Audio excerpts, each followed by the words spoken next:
ಸ್ನೇಹಿತರೆ, ಮೀಡಿಯಾ ಮಾಸ್ಟರ್ಸ್ಗೆ ಸ್ವಾಗತ ಸುಸ್ವಾಗತ. ಗೆಳೆಯರೆ, ಎದ್ರೆ ಕಾಲು ಹೇಳಿತಾರೆ, ಬಗ್ಗಿದ್ರೆ ಜೋಟ್ ಹೇಳಿತಾರೆ ಅನ್ನೋ ಒಂದು ಮಾತನ್ನು ನೀವು ಕೇಳಿರಬೇಕು. ಈಗ ಭಾರತದಲ್ಲಿ ಕೂಡ ಪರಿಸ್ಥಿತಿ ಹಾಗೇ ಇದೆ. ಇಷ್ಟು ದಿನ ಹಿಂದೂಗಳ ಕೆಲವು ಆರಾಧ್ಯ ಸ್ಥಳಗಳನ್ನಾದರೂ ಬಿಟ್ಟುಕೊಡಿ, ಅವು ನಮ್ಮ ಮಂದಿರದ ಜಾಗಗಳು. 500-600 ವರ್ಷಗಳ ಹಿಂದೆ ಅವುಗಳನ್ನು ಒಡೆದು ಅಲ್ಲಿ ಮಸೀದಿಗಳನ್ನು ನಿರ್ಮಾಣ ಮಾಡಿದ್ದಾರೆ. ಹೀಗಾಗಿ ಯಾವುದೇ ಗಲಭೆಗಳಿಗೆ ಅವಕಾಶ ಮಾಡಿಕೊಡದ ಹಾಗೆ, ಸಂಘರ್ಷಗಳಿಲ್ಲದಂತೆ 3 ದೇವಾಲಯಗಳನ್ನು ನಮಗೆ ಬಿಟ್ಟುಕೊಡಿ, ನಾವು ಮಿಕ್ಕೆಲ್ಲವನ್ನ ಮರೆತು ಬಿಡ್ತೀವಿ ಅಂತ ಕೇಳಿದಾಗ ಅದೆಲ್ಲ ಆಗಂಗೇ ಇಲ್ಲ, ನಿಮಗೂ ಪ್ಲೇಸ್ ಆಫ್ ವರ್ಷಿಪ್ ಆಕ್ಟ್ ಗೊತ್ತಾ ಅಂತ ಮೈ ಕೊಡುವುದವರು ಇವತ್ತು ಮುಸ್ಲಿಮರ ಹೃದಯ ಆಗಿಲ್ಲಿ.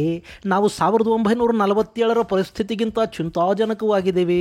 ನಮ್ಮ ಅಭಿವೃದ್ಧಿಯ ಬಗ್ಗೆ ಕೂಡ ಯೋಚನೆ ಮಾಡಿ ಇನ್ನೆಷ್ಟು ದಿನ ಮಂದಿರ ಮಸೀದಿಯ ವಿವಾದಗಳು ಅಂತ ಮಾತಾಡೋದಕ್ಕೆ ಶುರು ಮಾಡಿದ್ದಾರೆ.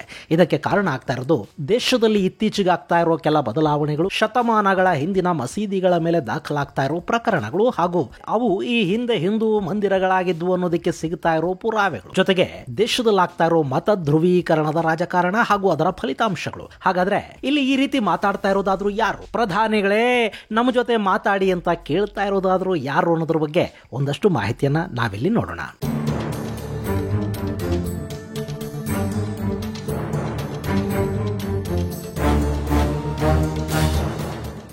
ಗೆಳೆಯರೆ, ಅಯೋಧ್ಯೆಯ ಮಂದಿರದ ವಿವಾದ ಸುಪ್ರೀಂ ಕೋರ್ಟ್ ಅಲ್ಲಿ ಬಗೆಹರಿದ ಮೇಲೆ ದೇಶದಲ್ಲಿನ 2 ದೇವಾಲಯಗಳ ಜಾಗವನ್ನು ನಮಗೆ ಬಿಟ್ಟುಕೊಡಿ, ಕಾಶಿ ಮತ್ತು ಮಥುರಾದ ಮಂದಿರಗಳಿಗೆ ತೊಂದರೆ ಆಗೋದು ಬೇಡ, ಅವು ಹಿಂದೂಗಳ ಶ್ರದ್ಧಾ ಕೇಂದ್ರಗಳು, ಅವೆರಡನ್ನ ಬಿಟ್ಟುಕೊಟ್ಟು ಬಿಡಿ, ನಾವು ಇನ್ಯಾವುದನ್ನು ಕೇಳೋದಕ್ಕೆ ಹೋಗೋದಿಲ್ಲ ಅಂತ ಉತ್ತರ ಪ್ರದೇಶದ ಮುಖ್ಯಮಂತ್ರಿ ಯೋಗಿ ಆದಿತ್ಯನಾಥ್ ಮುಸ್ಲಿಂ ಸಮುದಾಯಕ್ಕೊಂದು ಮನವಿ ಮಾಡಿದ್ರು. ಇದು ಕೇವಲ ಉತ್ತರ ಪ್ರದೇಶಕ್ಕೆ ಮಾತ್ರ ಸೀಮಿತ ಅಲ್ಲ, ಇಡೀ ದೇಶದಲ್ಲೇ ನಾವಿನ್ಯಾವ ಮಸೀದಿಯ ತಂಟೆಗೂ ಬರೋದಿಲ್ಲ. ನಮಗೂ ಗೊತ್ತಿದೆ, ಯಾವ ಹಳೆ ಮಸೀದಿಯ ಒಳ ಹೊಕ್ಕರು ಅಲ್ಲೊಂದು ಮಂದಿರದ ಕಥೆ ಇದ್ದೇ ಇರುತ್ತೆ. ಶಿವಲಿಂಗಗಳು, ವಿಷ್ಣು ಮೂರ್ತಿಗಳು ಸಿಗದ ಪುರಾತನ ಮಸೀದಿಗಳಿವತ್ತು ಭಾರತದಲ್ಲಿ ಇಲ್ಲ, ಆದರೂ ನಾವು ಅವುಗಳನ್ನು ಬಿಟ್ಟು ಬಿಡ್ತೀವಿ. ಕೃಷ್ಣನ ಮಥುರಾ, ವಿಶ್ವನಾಥನ ಕಾಶಿಯಲ್ಲಿನ ಮಸೀದಿಗಳನ್ನ ತೆರವು ಮಾಡಿಕೊಡಿ ಸಾಕು ಅಂತ ಆದಿತ್ಯನಾಥ್ ಗಿಣಿಗೆ ಹೇಳಿದ ಹಾಗೆ ಹೇಳಿದ್ರು. ಆದ್ರೆ ಅಸಾದುದ್ದೀನ್ ಓವೈಸಿ ಥರದ ನಾಯಕರು ಹಾಗೂ ಇನ್ನೊಂದಷ್ಟು ಮೌಲ್ವಿಗಳು ಇವೆಲ್ಲ ಆಗೋದೇ ಇಲ್ಲ. ಮಸೀದಿಗಳ ವಿಷಯಕ್ಕೆ ಬಂದ್ರೆ ನಡೆಯೋದು ಬೇರೆ, ನಾವು ಅಂದ್ರೆ ಸುಮ್ಮನೆನಾ, ಒಂದು ಕಾಲದಲ್ಲಿ ಈ ದೇಶವನ್ನ ಆಳಿದವರು ನಾವು ಅಂತ ತಿಮಿರು ತೋರಿಸ್ತಾ ಹೋದ್ರು. ಅವರ ರಾಜಕೀಯ ಲಾಭಗಳಿಗೆ ಪಾಪ ಸಾಮಾನ್ಯ ಮುಸಲ್ಮಾನರನ್ನ ಹಿಂದೂಗಳ ವಿರುದ್ಧ ಎತ್ತಿ ಕಟ್ಟೋ ಕೆಲಸಕ್ಕೆ ಮುಂದಾದ್ರು. ಆ ತಿಮಿರಿನ ಪರಿಣಾಮ ಈಗ ಕಾಣಿಸ್ಕೊಳ್ತಾ ಇದೆ. ಒಂದರ ಹಿಂದೊಂದರಂತೆ ಮಸೀದಿಗಳ ಪ್ರಕರಣಗಳು ನ್ಯಾಯಾಲಯದ ಮೆಟ್ಟಿಲೇರ್ತಾ ಇವೆ. ಅಲ್ಲಿ ಮಂದಿರಗಳೇ ಇದ್ದಿದ್ದು ಅನ್ನೋದಕ್ಕೆ ಸಾಕ್ಷ್ಯಗಳು ಸಿಗ್ತಾ ಇವೆ. ಕಾಶಿಯಲ್ಲಿನ ಜ್ಞಾನವಾಪಿ ಮಸೀದಿಯ ಸರ್ವೆ ಕಾರ್ಯಕ್ಕೆ 2023ರ ಜುಲೈಯಲ್ಲಿ ಆದೇಶವನ್ನು ಕೊಡಲಾಯಿತು. ಆ ಬಳಿಕ ಅಲ್ಲಿ ಸರ್ವೆ ಕಾರ್ಯ ನಡೀತು. ಇನ್ನು ಡಿಸೆಂಬರ್ 13, 2023ರಂದು ಅಲಹಾಬಾದ್ ಹೈಕೋರ್ಟ್ ಮಥುರಾದ ಶಾಹಿ ಈದ್ಗಾ ಮಸೀದಿಯಲ್ಲಿ ಕೂಡ ಪರೀಕ್ಷೆಗಳು ನಡೀಲಿ ಅಂತ ಹೇಳಿತು. ಆ ಬಳಿಕ 2024ರ ಮಾರ್ಚ್ 22ನೇ ತಾರೀಕು ಮಧ್ಯಪ್ರದೇಶದ ಭೋಜಶಾಲಾದಲ್ಲಿನ ಸರಸ್ವತಿ ಮಂದಿರ, ಅಂದ್ರೆ ಈಗ ಮಸೀದಿ ಆಗಿದೆಯಲ್ಲ, ಆ ಕಟ್ಟಡದ ಒಳಗೆ ಕೂಡ ಸರ್ವೆಗಳಾದವು. ಅಲ್ಲೆಲ್ಲ ಸಿಕ್ಕಿದ್ದು ಹಿಂದೂ ದೇವಾಲಯಗಳ ಅವಶೇಷಗಳೇ. ಇಷ್ಟೆಲ್ಲ ಆಗೋ ಹೊತ್ತಿಗೆ ದೇಶದಲ್ಲಿ ಸಾರ್ವತ್ರಿಕ ಚುನಾವಣೆಗಳು ಘೋಷಣೆ ಆದವು. ಈ ಬಾರಿ ನಾವು ಪಾಠ ಕಲಿಸ್ತೀವಿ ಅಂತ ಕೋರ್ ವೋಟ್ ಬ್ಯಾಂಕ್ ಡಿಸೈಡ್ ಮಾಡ್ತು. ಅದರ ಜೊತೆಗೆ ಬೇರೆ ಬೇರೆ ಕಾರಣಗಳು ಸೇರ್ಕೊಂಡು, ಹೀಗಾಗಿ ಕೇಂದ್ರ ಸರ್ಕಾರಕ್ಕೆ ಬಹುಮತ ಕಡಿಮೆ ಆಯಿತು. ಅದು ನಮ್ಮಿಂದಲೇ ಆಗಿದ್ದು ಅಂತ ಅವರು ಅಂದುಕೊಂಡ್ರೆ 99 ಸೀಟುಗಳನ್ನ ಪಡ್ಕೊಂಡವರು ಅಮೆರಿಕಾಗ್ ಹೋಗಿ ಎಲೆಕ್ಷನ್ ಅನ್ನ ಹೇಗೆ ಮಾಡಬೇಕು, ಸಂವಿಧಾನದ ಹೆಸರಲ್ಲಿ ಜನರನ್ನ ಹೆಂಗೆ ಹೆದರಿಸಬೇಕು ಅಂತ ಅಮೆರಿಕಾದ ಡೆಮೊಕ್ರೆಟಿಕ್ ಪಾರ್ಟಿಗೆ ಪಾಠ ಮಾಡಿ ಬಂದ್ರು. ಅಫ್ಕೋರ್ಸ್ ಅವರು ಕೂಡ ಈ ಬಾರಿ ಭಾರತದ ಸ್ಟೈಲಲ್ಲೇ ಚುನಾವಣೆ ಮಾಡೋದಕ್ಕೆ ಹೋಗಿ ಸೋತ್ರು ಅನ್ನೋದು ಬೇರೆ ವಿಷಯ. ಅದಾದ ಮೇಲೆ ಹರಿಯಾಣ ಸೇರಿದಂತೆ ಒಂದಷ್ಟು ರಾಜ್ಯಗಳ ವಿಧಾನಸಭಾ ಚುನಾವಣೆಗಳು ನಡೆದ್ವು ನೋಡಿ. ಅಲ್ಲಿ ಕೋರ್ ವೋಟ್ ಬ್ಯಾಂಕ್ ಅನ್ನೋದು ವರ್ಕ್ ಆಗಲಿಲ್ಲ. ಆದ್ರೆ ಅಲ್ಲವರು ಧ್ರುವೀಕರಣ ಮಾಡ್ತೀವಿ, ನಾವೇ ಡಿಸೈಡಿಂಗ್ ಫ್ಯಾಕ್ಟರ್, ನಾವು ಸೋಲಿಸ್ತೀವಿ ಅಂತ ಹೊರಟಿದ್ದಿತ್ತಲ್ಲ, ಇದು ಬಹುಸಂಖ್ಯಾತರ ಮತಗಳು ಒಟ್ಟುಗೂಡೋ ಹಾಗೆ ಮಾಡ್ತು. ಜೊತೆಗೆ ದೇಶದಲ್ಲಿ ಈ ಹಿಂದಿಗಿಂತ ಹೆಚ್ಚಿನ ಧ್ರುವೀಕರಣಕ್ಕೆ, ಅಸಹಿಷ್ಣುತೆಗೆ ಇದು ಕಾರಣ ಆಯಿತು. ಅದರ ಪರಿಣಾಮಗಳು ಮುಂದೇನಾಗಬಹುದು ಅನ್ನೋದು ಸಮಾಜದ ಕೆಲ ಬುದ್ಧಿವಂತರಿಗೆ ಅರ್ಥ ಆಗೋ ಹೊತ್ತಿಗೆ ಇನ್ನೂ ಸಾಕಷ್ಟು ಪುರಾತನ ಮಂದಿರಗಳು, ಚಾರಿತ್ರಿಕ ಕಟ್ಟಡಗಳಿಗೆ ನಮಗೂ ಪ್ರವೇಶ ಕೊಡಿ, ಪೂಜೆಗೆ ಅವಕಾಶ ಕೊಡಿ ಅನ್ನೋ ಪ್ರಕರಣಗಳು ನ್ಯಾಯಾಲಯದ ಮೆಟ್ಟಿಲೇರ್ತಾ ಇವೆ.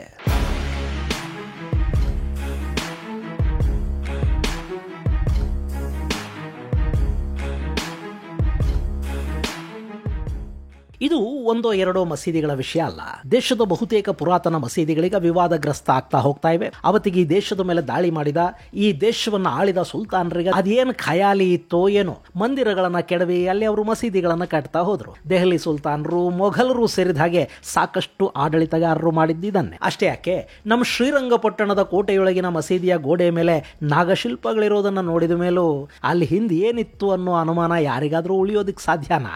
ಇನ್ನು ಇವತ್ತೇನಾಗ್ತಿದೆ ಅಂದ್ರೆ, ಉತ್ತರ ಭಾರತದಲ್ಲಿ ಸಾಕಷ್ಟು ಮಸೀದಿಗಳು ವಿವಾದದ ಕೇಂದ್ರಗಳಾಗ್ತಾ ಇವೆ. ಇತ್ತೀಚೆಗೆ ಉತ್ತರ ಪ್ರದೇಶದ ಶಾಂಬಾಲಾದಲ್ಲಿನ ಶಾಹಿ ಜಾಮಾ ಮಸ್ಜಿದ್ ಈ ಹಿಂದೆ ಹರಿಹರ ಮಂದಿರ ಆಗಿತ್ತು. ಹೀಗಾಗಿ ಅಲ್ಲಿ ಪರಿಶೀಲನೆಗೆ ಅವಕಾಶವನ್ನ ಮಾಡಿಕೊಡಬೇಕು ಅಂತ ವಿಷ್ಣು ಶಂಕರ್ ಜೈನ್ ಅನ್ನೋ ವಕೀಲರು ನ್ಯಾಯಾಲಯದಲ್ಲೊಂದು ದಾವೆಯನ್ನು ಹೂಡಿದ್ರು. ಆ ಪ್ರಕರಣದ ವಿಚಾರಣೆಯನ್ನು ನಡೆಸಿದ ನ್ಯಾಯಾಲಯ ಮಸೀದಿಯ ಪರಿಶೀಲನೆಗೆ ಅನುಮತಿಯನ್ನು ಕೊಡ್ತು. ಪೊಲೀಸರ ಬಂದೋಬಸ್ತಲ್ಲಿ ಆ ಪರಿಶೀಲನೆ ನಡೀತು. ಆದ್ರೆ ಆ ನಂತರ ಅಲ್ಲಿ ಸಾಕಷ್ಟು ನಾಟಕಗಳು ನಡೆದವು. ಅಲ್ಲಿನ ಎಂಪಿ ಹಾಗೂ ಶಾಸಕನ ಮಗ ಬೇರೆ ಬೇರೆ ಗುಂಪುಗಳನ್ನ ಕಟ್ಕೊಂಡು ಮಸೀದಿಯ ಪರಿಶೀಲನೆಗೆ ಅವಕಾಶ ಕೊಟ್ಟ ನ್ಯಾಯಾಲಯದ ವಿರುದ್ಧವೇ ಮಾತಾಡಿದ್ರು. ಸಮೀಕ್ಷೆಗೆ ಬಂದ ಪುರಾತತ್ವ ಇಲಾಖೆಯ ಅಧಿಕಾರಿಗಳ ಮೇಲೆ ಕಲ್ಲು ತೂರಾಟ ಆಯಿತು.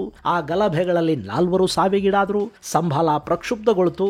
ಅಲ್ಲಿ ಹೆಚ್ಚಿನ ಪೊಲೀಸರನ್ನ ನಿಯೋಜಿಸಲಾಯಿತು.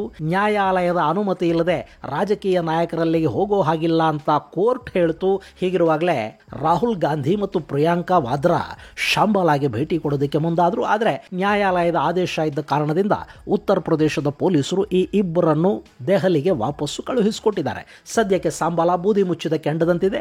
ಅಲ್ಲಿ ಶುಕ್ರವಾರದ ಪ್ರಾರ್ಥನೆ ಬಿಗಿ ಪೊಲೀಸ್ ಬಂದೋಬಸ್ತಲ್ಲಿ ನಡೆದಿದೆ. ಇಷ್ಟಾದ್ರೂ ಅಲ್ಲಿನ ವಿವಾದ ಇಲ್ಲಿಗೆ ಮುಗಿಯುತ್ತೆ ಅಂತ ಹೇಳೋದಕ್ಕೆ ಸಾಧ್ಯ ಆಗ್ತಾ ಇಲ್ಲ. ಹೀಗೆ ಶಾಂಬಾಲಾದ ಶಾಹಿ ಮಸೀದಿಯ ಪ್ರಕರಣ ನ್ಯಾಯಾಲಯದ ಮೆಟ್ಲನ್ನ ಏರ್ತಿದ್ದಂತೆ ರಾಜಸ್ಥಾನದ ಅಜ್ಮೀರ್ ದರ್ಗಾದ ಪ್ರಕರಣ ಕೂಡ ನ್ಯಾಯಾಲಯದ ಮೆಟ್ಲೇರ್ತು. ಈ ಅಜ್ಮೀರದ ಖ್ವಾಜಾ ಮೊಹಿದ್ದೀನ್ ಚಿಶ್ತಿ ದರ್ಗಾ ದೇಶ ಮತ್ತು ವಿದೇಶಗಳಲ್ಲಿ ಕೂಡ ಪ್ರಖ್ಯಾತಿಯನ್ನು ಪಡ್ಕೊಂಡಿದೆ. ಅಲ್ಲಿಗೆ ದೇಶದ ವಿವಿಧ ಕಡೆಗಳಿಂದ ಸಾಕಷ್ಟು ಜನ ಭೇಟಿ ಕೊಡ್ತಾರೆ. ರಾಜಕಾರಣಿಗಳಿಗೆ ಚಾದರ್ ಕೊಡೋ ಪದ್ಧತಿಯನ್ನ ಪಂಡಿತ್ ಜವಾಹರ್ಲಾಲ್ ನೆಹರು ಶುರು ಮಾಡಿದ್ರು. ಈಗ ನರೇಂದ್ರ ಮೋದಿ ಕೂಡ ಅದನ್ನೇ ಮಾಡ್ತಾ ಇದ್ದಾರೆ.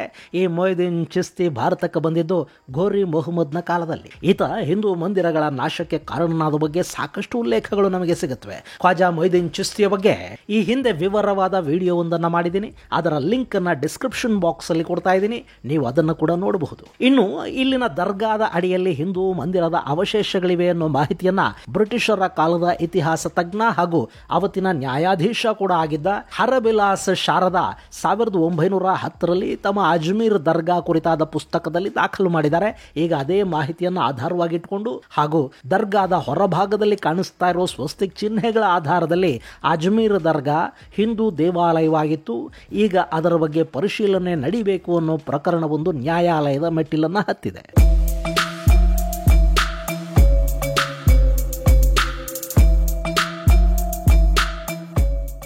ಗೆಳೆಯರೆ, ಈ ಪ್ರಕರಣ ದಾಖಲಾಗ್ತಿದ್ದಂತೆ ದೇಶದ ಒಂದಷ್ಟು ಮುಸ್ಲಿಂ ನಾಯಕರು ನ್ಯಾಯಾಲಯದ ಬಗ್ಗೆ, ಈ ಹಿಂದಿನ ಮುಖ್ಯ ನ್ಯಾಯಮೂರ್ತಿಗಳ ಬಗ್ಗೆ ಕೂಡ ಹಗರವಾಗಿ ಮಾತಾಡೋದಕ್ಕೆ ಶುರು ಮಾಡಿದ್ರು. ಅಜ್ಮೀರ್ ದರ್ಗಾದ ವಿಷಯಕ್ಕೆ ಬಂದ್ರೆ ಪರಿಣಾಮಗಳು ನೆಟ್ಟಿಗಿರೋದಿಲ್ಲ ಅಂತ ಧಮಕಿ ಕೊಡೋ ಕೆಲಸನೂ ಆಯ್ತು. ಮತ್ತೊಂದು ಕಡೆ ಇನ್ನಷ್ಟು ಸಂಸ್ಥೆಗಳು ಸುಪ್ರೀಂ ಕೋರ್ಟ್ ಈ ವಿಷಯದಲ್ಲಿ ಮಧ್ಯಪ್ರವೇಶವನ್ನು ಮಾಡಬೇಕು, ನ್ಯಾಯಾಲಯಗಳು ಈ ಮಂದಿರ ಮಸೀದಿಯ ಹೊಸ ವಿವಾದಗಳಿಗೆ ಅವಕಾಶ ಕೊಡಬಾರದು ಅಂತ ಹೇಳಿದ್ವು. 1991ರ ಪ್ಲೇಸಸ್ ಆಫ್ ವರ್ಷಿಪ್ ಆಕ್ಟ್ ಹೇಳಿರೋ ಹಾಗೆ 1947ರ ಆಗಸ್ಟ್ 15ರ ಸಂದರ್ಭದಲ್ಲಿ ಯಾವೆಲ್ಲ ಮಂದಿರ ಮಸೀದಿಗಳು ಹೇಗೆಲ್ಲ ಇದ್ವೋ ಅವುಗಳನ್ನ ಹಾಗೆ ಉಳಿಸ್ಕೋಬೇಕು ಅನ್ನೋ ಆದೇಶವನ್ನ ನ್ಯಾಯಾಲಯ ಕೊಡಬೇಕು ಅಂತ ಕೆಲವರು ಕೇಳ್ತಾ ಇದ್ದಾರೆ. ಅದ್ ಏನಾಗುತ್ತೆ ನೋಡ್ಕೋತೀವಿ, ನಮ್ಮ ತಂಟೆಗೆ ಬಂದ್ರೆ ಸರ್ ತನ್ಸೆ ಜುದಾ ಅಂತೆಲ್ಲ ಮಾತಾಡ್ತಿದ್ದವರು ಈಗ ನ್ಯಾಯಾಲಯ ಈ ಬಗ್ಗೆ ಗಮನ ಹರಿಸಬೇಕು ಅಂತಿದ್ದಾರೆ. ಇದು ಈ ದೇಶದಲ್ಲಿ ಡಾಕ್ಟರ್ ಬಾಬಾ ಸಾಹೇಬ್ ಅಂಬೇಡ್ಕರ್ ಅವರು ಬರೆದ ಸಂವಿಧಾನದ ತಾಕತ್ತು ಮತ್ತು ನಮ್ಮ ನ್ಯಾಯಾಂಗ ವ್ಯವಸ್ಥೆಯ ಶಕ್ತಿ. ಇದರ ಜೊತೆಗೆ ಈಗ ಕೇಂದ್ರ ಸರ್ಕಾರ ವಕ್ಫ್ ಕಾಯ್ದೆಗೆ ತಿದ್ದುಪಡಿಯನ್ನ ತರೋದಕ್ಕೆ ಬೇರೆ ಹೋಗ್ತಾ ಇದೆ. ಅದೇನಾದ್ರೂ ಸಾಧ್ಯ ಆಗ್ಬಿಟ್ರೆ ಈ ದೇಶದ ಬಡ ಮುಸಲ್ಮಾನನಿಗೆ ಕೂಡ ಸಾಕಷ್ಟು ಅನುಕೂಲಗಳು ಸಿಗುತ್ತವೆ. ಬಲಿಷ್ಠರು ತಿಂದು ತೇಗ್ತಾ ಇರೋ ವಕ್ಫ್ ಆಸ್ತಿಗಳಿಗೊಂದು ಲೆಕ್ಕ ಸಿಗುತ್ತೆ. ಜೊತೆಗೆ ಯಾರ ಆಸ್ತಿಯನ್ನು ಬೇಕಾದರೂ ಇದು ನಂದೇ ಅಂತ ವಕ್ಫ್ ಹೇಳೋದಕ್ಕೆ ಸಾಧ್ಯವಾಗದಂತೆ ಒಂದು ಲಗಾಮು ಬೀಳುತ್ತೆ. ಇದು ಆ ಸಮುದಾಯದ ಪಟ್ಟಭದ್ರ ಹಿತಾಸಕ್ತಿಗಳ ಆತಂಕಕ್ಕೆ ಕಾರಣ ಆಗ್ತಾ ಇದೆ. ಇನ್ನಿಷ್ಟೆಲ್ಲ ಆಗ್ತಾ ಇರುವಾಗ ಉರಿಯೋ ಬೆಂಕಿಗೆ ಪೆಟ್ರೋಲ್ ವಿತ್ತು ಅನ್ನೋ ಹಾಗೆ ಬಾಂಗ್ಲಾದೇಶದಲ್ಲಿ ಹಿಂದೂಗಳ ಮೇಲೆ ಹಲ್ಲೆಗಳು ಶುರುವಾಗಿವೆ.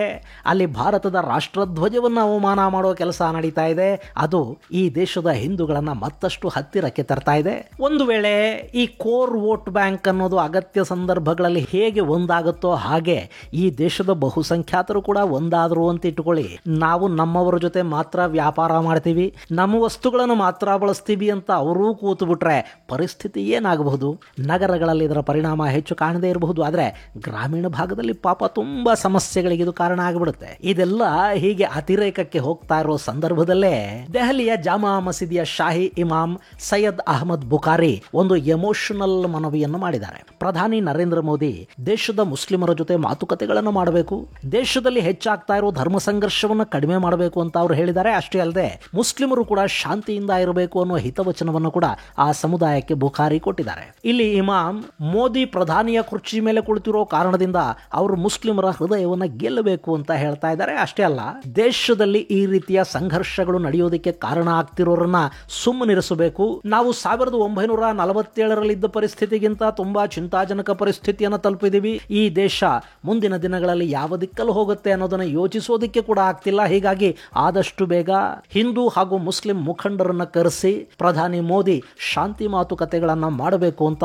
ಬುಖಾರಿ ಹೇಳ್ತಾ ಇದ್ದಾರೆ. ಅಷ್ಟೇ ಅಲ್ಲದೆ ದೇಶದಲ್ಲಿ ಇನ್ನು ಮುಂದೆ ಮಂದಿರ ಮಸೀದಿಯ ಗಲಾಟೆಗಳಾಗಬಾರದು, ಎಲ್ಲರೂ ಶಾಂತಿ ಸೌಹಾರ್ದತೆಯಿಂದ ಬಾಳಬೇಕು ಅನ್ನೋ ಮನವಿಯನ್ನು ಕೂಡ ಅವರು ಮಾಡಿಕೊಂಡಿದ್ದಾರೆ.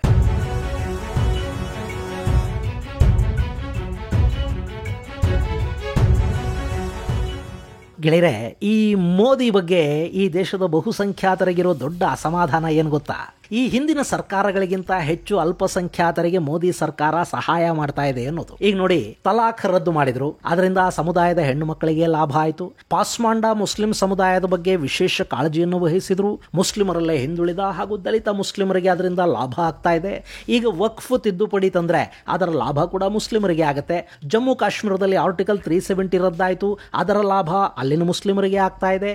ಅಲ್ಲಿನ ಯುವಕರಿಗೆ ಕೆಲಸಗಳು ಸಿಗ್ತಾ ಇವೆ, ಅವರ ಆರ್ಥಿಕ ಸ್ಥಿತಿಗಳು ಸುಧಾರಣೆ ಆಗ್ತಾ ಇವೆ. ಒಂದು ಕೈಯಲ್ಲಿ ಕುರಾನ್, ಇನ್ನೊಂದು ಕೈಯಲ್ಲಿ ಕಂಪ್ಯೂಟರ್ ಅಂತ ಹೇಳಿದ್ದೇ ಮೋದಿ. ಆದರೆ ಬಹುಸಂಖ್ಯಾತರಿಗೆ ಅಂತ ವಿಶೇಷವಾಗಿ ಮೋದಿ ಸರ್ಕಾರ ಮಾಡಿದ್ದೇನು? ರಾಮ ಮಂದಿರನ. ಅದು ಸುಪ್ರೀಂ ಕೋರ್ಟ್ ಆದೇಶದಿಂದ ಅವರಿಗೆ ಸಿಕ್ಕಿದ್ದು. ಅದಕ್ಕೊಂದೇ ಒಂದು ಪೈಸೆ ಕೂಡ ಸರ್ಕಾರದ ಹಣ ಬಳಕೆ ಆಗಲಿಲ್ಲ. ಆ ಮಂದಿರ ನಿರ್ಮಾಣಕ್ಕೆ ಬಳಕೆಯಾದ ಅಷ್ಟೂ ಹಣ ರಾಮಭಕ್ತರ ಹಣ. ಇನ್ನು ಈ ಹಿಂದಿನ ಎಲ್ಲ ಸರ್ಕಾರಗಳಿಗಿಂತ ಅಲ್ಪಸಂಖ್ಯಾತರ ಕಲ್ಯಾಣಕ್ಕೆ ಹೆಚ್ಚು ಹಣ ಬಿಡುಗಡೆ ಮಾಡಿದ್ದು ಕೂಡ ಇದೇ ಮೋದಿ ಸರ್ಕಾರ. ಆದರೆ ಈ ದೇಶದ ಬಹುಸಂಖ್ಯಾತರು ಯಾರು ಅದಕ್ಕೆ ಗಲಾಟೆ ಮಾಡೋದಕ್ಕೆ ಹೋಗಲಿಲ್ಲ. ಯಾಕೆ ಗೊತ್ತಾ? ಅವರಿಗೆ ಶಾಂತಿ ಬೇಕು. ಈ ದೇಶ ಸೌಹಾರ್ದತೆಯಿಂದ ಇರಬೇಕು.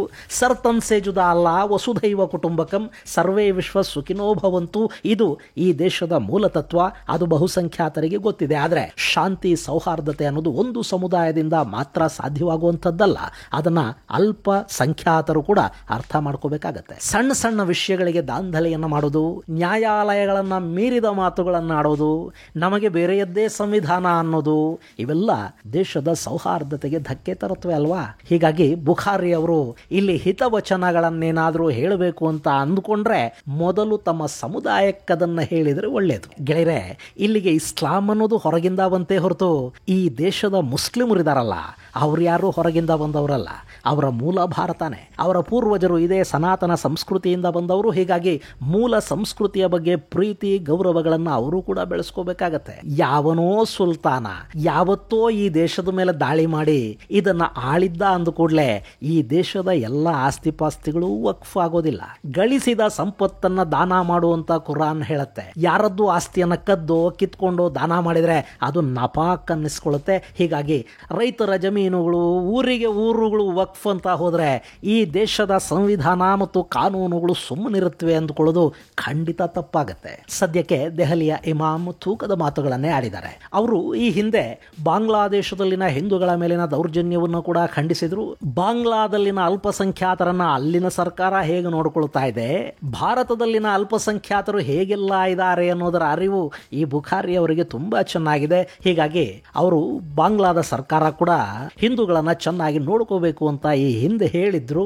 ಈಗ ಭಾರತದಲ್ಲಿನ ಮಸೀದಿಗಳ ವಿಷಯದಲ್ಲಿ ಪ್ರಧಾನಿಗೆ ಮನವಿಯನ್ನು ಮಾಡಿದ್ದಾರೆ. ಆದರೆ ಅವರದ್ದೇ ಸಮುದಾಯಕ್ಕೆ ಕೂಡ ಒಂದಷ್ಟು ಬುದ್ಧಿ ಹೇಳೋ ಕೆಲಸವನ್ನು ಬುಖಾರಿ ಮಾಡಬೇಕಿದೆ.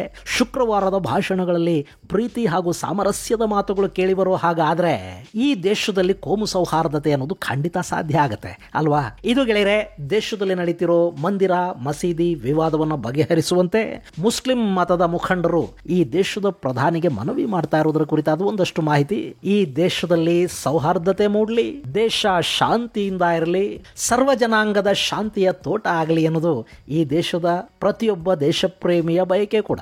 ಇದು ಗೆಳೆಯರ ವಿಷಯ. ಮುಂದಿನ ಸಂಚಿಕೆಯಲ್ಲಿ ಮತ್ತಷ್ಟು ವಿಶೇಷಗಳ ಜೊತೆ ಜೊತೆ ಮತ್ತೆ ಭೇಟಿಯಾಗೋಣ. ಅಲ್ಲಿವರೆಗೆ ಜೈ ಹಿಂದ್, ಜೈ ಕರ್ನಾಟಕ.